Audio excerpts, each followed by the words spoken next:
India বনাম ইংল্যান্ডের খেলা হবে আজকে রাতে। সিরিজ বাজ হতে আজকে মাঠে নামবে ইংল্যান্ড। প্রথম ম্যাচে হেরে গেল, সেকেন্ড টি-20 ম্যাচ হেরে গেল। ইংল্যান্ড টানা দুইটা ম্যাচ হারছে, তো আজকে যদি হারে সিরিজ শেষ, সিরিজ ইন্ডিয়ার হয়ে যাবে। তো সেখানে সিরিজ বাঁচাতে লড়াই আজকে তাদের করতেই হবে। মানে ইন্ডিয়া কি খেলাটা দিল, প্রথম ম্যাচ তো জিতছে, সহজ একটা জয় পাইছে ইন্ডিয়া। সেকেন্ড টি-20 ম্যাচে এই তিলক বর্মা ম্যাচটা জিতে দিয়েছে তাদেরকে। মানে ইজি জিতার ম্যাচ ছিল ইংল্যান্ডের, সেই ম্যাচটারাই তিলক বর্মা জিতে দিছে। তো তিলক বর্মন 72 রানের দুর্দান্ত একটা ইনিংস খেলছে সেদিন। আর তার টি-20 ক্যারিয়ারে 700 রান হয়েছে, কিন্তু এখনো সে আউট হয় নাই। টি-20 ক্যারিয়ারে এখনো একবারও আউট হয় নাই, 700 রান করে ফেলছে। কি একটা রেকর্ড করলো, মানে বিশ্ব রেকর্ডে বলা যায় প্রকার। তিলক বর্মা কি অবিশ্বাস্য ব্যাটিং করে, ইন্ডিয়ার দারুণ একজন প্লেয়ার পেয়ে গেল।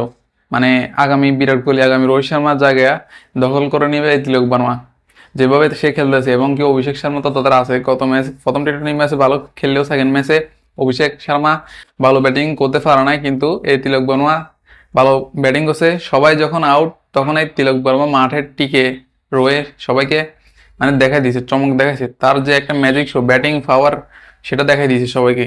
এবং ইংল্যান্ডের বোলারদের মেয়ের কিছু রাখে নাই। আর ইংল্যান্ডের বোলারদের কোনো বোলিং ভালো ভালো বোলিং করতেছে তারা, কিন্তু তাতে কোনো কাজ হচ্ছে না। চোপড়া আজটা ওভারে মনে হয় 3টে না 4টা মারছে, কি খেলাটা দিছে। তো আজকে মাঠে নামবে ইংল্যান্ড। মানে আজকে যেভাবে হোক তাদের ভালো করতে হবে। ইংল্যান্ড আজকে একটা কামব্যাক করবে, কারণ হচ্ছে আজকে সিরিজ বাঁচানো ম্যাচ। আজকে হারলে শেষ সিরিজ। টোটাল 5টা টি-20 ম্যাচ খেলবে, সেখানে 2টা জয় হয়ে গেছে, আর একটা জিতলে সিরিজ ইন্ডিয়া হয়ে যাবে। তখন আর জিতেও লাভ নাই ইংল্যান্ডের। ঘরের মাটিতে, ইন্ডিয়ার ঘরের মাটিতে সিরিজ হেরে যাবে, মানে ইংল্যান্ড হেরে যাবে, ইন্ডিয়া আস্তে করে সিরিজ জিতে যাবে, এটা কোনো কথা, এটা মানা যায় না। তো ইংল্যান্ডের উচিত আজকে কামব্যাক একটা করা। মনে হচ্ছে আজকে ভয়ঙ্কর রূপে কামব্যাক করবে ইংল্যান্ড। ইন্ডিয়া আজকে কোনোভাবে পারবে না, যদিও ভালো ভালো ব্যাটসম্যান থাকে, আর ইংল্যান্ড রান করতে পারে না। গত ম্যাচে তারা 160+ রান উঠেছে, মানে 170 বা 80 এরকম রান করলে তাহলে ম্যাচটা জিততে পারতো, কিন্তু রান একটু কম হয়েছে, যার কারণে ইন্ডিয়া সহজ ম্যাচ জিতে গেছে।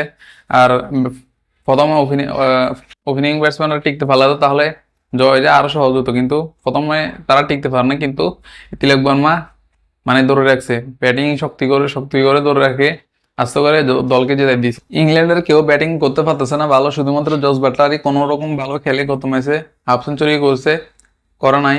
তো কথা হচ্ছে মানে বাকিরা কেউ পারে না।